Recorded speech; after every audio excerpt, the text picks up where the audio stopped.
नमस्कार दोस्तों, स्वागत है आपका डेली करंट अफेयर्स की इस सीरीज़ में। आज हम 19 जुलाई के करंट अफेयर्स जो हैं वो डिस्कस करेंगे। तो स्वागत है आपका आईएएस की तैयारी के इस चैनल में। तो आज हम जो फर्स्ट टॉपिक हमारे करंट अफेयर का डिस्कस करने जा रहे हैं वो है India stage lower middle income nation for 2020 to 2021 year financial year. Basically हर साल जो है वर्ल्ड बैंक जो है रिवाइज़ करता है किसी भी कंट्री के इकोनॉमिक स्टेटस को कि वो कौन सी इनकम ग्रुप में लाया करेगा। तो वर्ल्ड बैंक के जो इनकम ग्रुप हैं जिनमें कंट्रीज़ को डिफरेंशिएट किया जाता है उनको 4 सेक्शन में डिवाइड किया जाता है। फर्स्ट जो है वो लो इनकम कंट्रीज़ आती हैं, सेकंड जो है वो लोअर मिडिल आती हैं, थर्ड अपर मिडिल आती हैं और फोर्थ जो है हायर इनकम कंट्रीज़ आती हैं। तो इंडिया का इस बार भी स्टेटस जो है वो लोअर मिडिल इनकम नेशन में ही रखा गया है। बेसिकली जो है जो ये स्टेटस है ये हमारे ग्रोस नेशनल इनकम जो है उसके बेसिस पे डिफ़ाइन किया जाता है। उसके बेसिस पे जो है वर्ल्ड बैंक जो है हर कंट्री को इन इनकम ग्रुप्स में डिफरेंशिएट करता है। इस साल जो इंडिया का रैंक रहा है वो 145th रैंक रहा है। अब देख लेते हैं कि ग्रॉस नेशनल जो इनकम है उसको किस तरह से मेजर किया जाता है। जो ग्रॉस नेशनल इनकम है उसको मेजर करने के लिए जो कंट्री की सारी इनकम जो है उसको कंसीडर किया जाता है।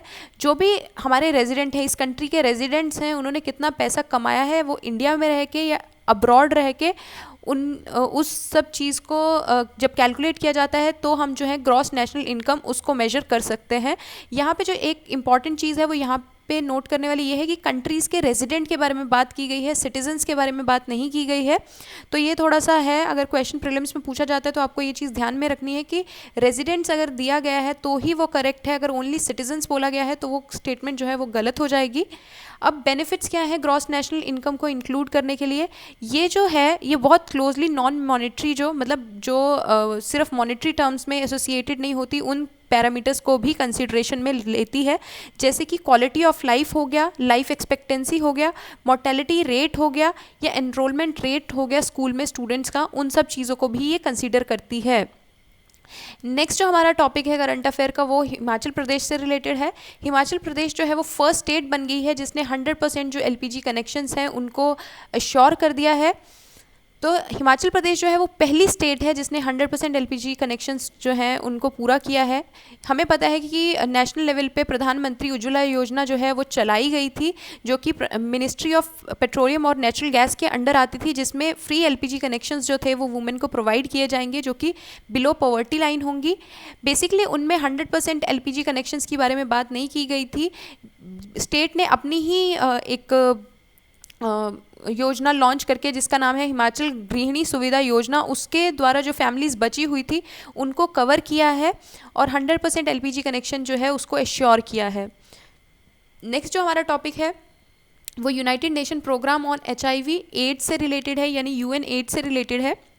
बेसिकली इसको जो है इसका जो टॉपिक है वो ये इस कंटेक्स्ट में बात की गई है कि कोरोना वायरस पैंडेमिक के दौरान जो एचआईवी ट्रीटमेंट है या एचआईवी डिटेक्शन है उसको निगलेक्ट किया जा रहा है। तो इससे जो है जो ऑर्गेनाइजेशन का कहना ये है कि जो कंट्रीज़ हैं वो अपने टारगेट्स जो हैं जो एसडीजी टारगेट्स हैं उनको मीट करने के लिए फेल हो सकती हैं। 2020 के टारगेट्स को मीट नहीं कर पाएंगी ये कोरोना वायरस पैंडेमिक के चलते हुए।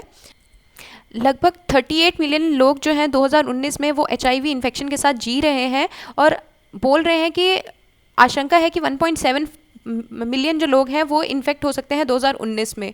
बट ये जो डिटेक्शन रेट है ये कंट्रीज़ जो है वो मीट करने में सक्षम नहीं रहेंगी इस कोरोना वायरस पेंडेमिक के चलते हुए, क्योंकि जो हॉस्पिटलाइजेशन है वो कोरोना के डिटेक्शन में बिजी है। तो जो एचआईवी डिटेक्शन रेट है वो कम हो सकता है और जो कंट्रीज़ हैं वो अपने टारगेट मीट करने में फेल हो सकती हैं। बोल रहे हैं कि इंडिया में लगभग जो है 2.14 मिलियन जो लोग हैं वो 2017 के एंड में तक जो है एचआईवी इन्फेक्शन के साथ जी रहे थे। जो नए इन्फेक्शंस जो हैं कौन कौन से स्टेट्स में राइज हुए थे, तब असम में हुए थे, मिज़ोरम में हुए थे, नागालैंड, मेघालय और उत्तराखंड में हुए थे। जो यूएन एड है उसने एक ग्लोबल एफर्ट जो है वो बनाया है ताकि 2030 तक जो है एड्स को एक पब्लिक हेल्थ थ्रेट के जो प्लेटफॉर्म से उसको हटाया जा सके और एसडीजी गोल्स को जो है वो मीट किया जा सके। अब जो नेक्स्ट हमारा जो टॉपिक है वो global multi dimensional poverty index से रिलेटेड है। तो ये इसको पहले देखा जाता है रिलीज़ कौन करता है, क्योंकि जो प्रीलिम्स में बेसिकली जो क्वेश्चंस पूछे जाते हैं वो रिपोर्ट से यही पूछे जाते हैं कि उसको कौन सी ऑर्गेनाइजेशन ने रिलीज़ किया है। तो ये जो चीज़ है ये इंपॉर्टेंट है याद रखने के लिए। तो global multi dimensional poverty index जो है उसको UNDP, ऑक्सफोर्ड पॉवर्टी और ह्यूमन डेवलपमेंट इनिशिएटिव द्वारा लॉन्च किया जाता है या रिलीज़ किया जाता है। बेसिकली यहाँ पे जो है 10 इंडिकेटर्स को जो है 3 इक्वल वेटेजेस में डिवाइड किया गया है। वो 3 इंडिकेटर्स क्या है? वो 3 इंडिकेटर्स हेल्थ है, एजुकेशन है और स्टैंडर्ड ऑफ लिविंग है। अब देखते हैं इस रिपोर्ट के मेजर हाइलाइट्स क्या हैं। जो 22% जो वर्ल्ड पॉपुलेशन है, इसमें कहा जा रहा है कि वो मल्टी डायमेंशनल पॉवर्टी जो है उसे फेस कर रही है। और इन 22% में जो हाफ ऑफ द पॉपुलेशन है वो under 18 years of the age है, मतलब 18 साल से कम लोग जो हैं वो जो है हाफ पॉपुलेशन फॉर्म करते हैं मल्टी डायमेंशनल पॉवर्टी का। अब देखते हैं कि उन्होंने बोला कि जो मेजॉरिटी पॉपुलेशन है, मतलब 84.3% of multi dimensional poor people जो है वो सब सहारन अफ्रीका या साउथ एशियन कंट्रीज़ में जो है वहाँ रहते हैं। और जो उन्होंने जो सबसे बड़ी बात है यहाँ पे जो मेंस पॉइंट ऑफ व्यू से एक पॉइंटर हमारे लिए इंपॉर्टेंट है वो ये है कि सबसे ज़्यादा जो रिडक्शन हुआ है पॉवर्टी में वो इंडिया में हुआ है।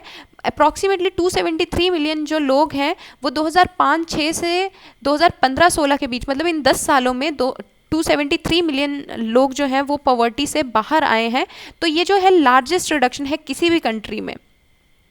और नेक्स्ट जो है वो ये है, इंडिया ने जो अपना MPI वैल्यू है उसको ऑलमोस्ट हाफ कर दिया है। हाफ करने का मतलब ये है कि उसके उतने लोग जो हैं पॉवर्टी से बाहर आए हैं। इसमें एक चीज़ और बोली गई है, जो मोस्टली जो मल्टी डायमेंशनली पुअर लोग हैं वो ज़्यादा रूरल एरियाज़ में रहते हैं और अर्बन एरियाज़ में जो उनकी संख्या है वो कम है। यहाँ पे जो इम्पॉर्टेंट कोरिलेशन बताया गया वो ये बताया गया कि जितने कि एक स्ट्रॉन्ग कोरिलेशन है एग्रीकल्चर में एम्प्लॉयमेंट और पॉवर्टी का। मतलब ये कि अगर एग्रीकल्चर में एम्प्लॉयमेंट ज़्यादा है तो उतनी ही ज़्यादा पॉवर्टी है, ऐसा बोला गया है। और उन्होंने बोला है कि कोविड-19 का जो पेंडेमिक है इसने जो है हमारे मल्टी डायमेंशनल पॉवर्टी को 2 इंडिकेटर्स पे जो है बहुत ज़्यादा हर्ट किया है। वो जो इंडिकेटर्स हैं वो ये हैं न्यूट्रिशन और चिल्ड्रन स्कूल अटेंडेंस। ठीक है, तो ये जो इम्पॉर्टेंट चीज़ है अभी, क्योंकि बहुत ज़्यादा चांसेस हैं कि कोरोना पे या कोविड-19 पे क्वेश्चन पूछा जा सकता है मेंस में, तो आपको हर डायमेंशन से पता होना चाहिए कि सोशली उसने किस तरह से इम्पैक्ट किया है, इकोनॉमिकली किस तरह से इम्पैक्ट किया। तो ये पॉइंटर्स आपको पता होने चाहिए। तो जो भी आपको इन रिपोर्ट्स में कोटेशंस दी जा रही हैं या कोट किया जा रहा है तो वो आप नोट कर सकते हो या अपने दिमाग में रख सकते हो, ताकि आंसर राइटिंग में आपको आप इजीली कोट कर सकते हो और उससे आपके आंसर में एक वैल्यू ऐड ही होती है। नेक्स्ट जो है वो ये है, वुमेन लॉस्ट ट्वाइस जॉब। आज मोस्टली जो हमारे करंट अफेयर्स है वो कोविड-19 पे ही बेस्ड है, तो सारी रिपोर्ट्स ने वही कवर किया गया है। ये जो रिपोर्ट है वुमेन लॉस्ट ट्वाइस जॉब, ये मैकेंजी जो है उस कंपनी ने रिलीज़ की है। उन्होंने बोला है कि जो फीमेल जॉब है कोविड-19 से जो हुई है वो 1.8 टाइम्स हायर है जो कि मेल जॉब लॉस है उसके कंपैरिजन में। ठीक है, तो अब इंडिया स्पेसिफिक बात की जाए तो वुमेन जो है वो 20% वर्कफोर्स जो है वो फॉर्म करती थी before covid pandemic hit the India. But unemployment service ये सजेस्ट कर रहे हैं कि 23% ऑफ जॉब लॉसेज हुए हैं फीमेल के इन ओवरऑल जो है जॉब लॉसेस, उसमें जो 23% जो लॉस है वो वुमेन का जो है जॉब लॉसेज हुए हैं। अब रीजंस क्या है जॉब लॉस होने के या फिर जॉब छोड़ने के या वुमेन का कम रिप्रेजेंटेशन जॉब होने के लिए? वो है जेंडर्ड नेचर ऑफ वर्कफोर्स, मतलब कि मेल को ज़्यादा प्रेफरेंस दी जाती है ओवर फीमेल। उसके बहुत सारे रीजंस हैं, हम बोल सकते हैं मैटर्निटी भी एक रीज़न है, पेट्रियार्की एक रीज़न है। ठीक है, तो बहुत सारे रीजंस हैं जिसकी वजह से मेल को प्रेफरेंस दी जाती है किसी भी वर्क फोर्स में। ऐसा भी कई बार माना जाता है कि इस जॉब के लिए मेल सूटेबल है, वुमेन जो है उस जॉब को अच्छे से नहीं कर सकती, तो एक जेंडर बायसनेस भी जो है वो रहती है।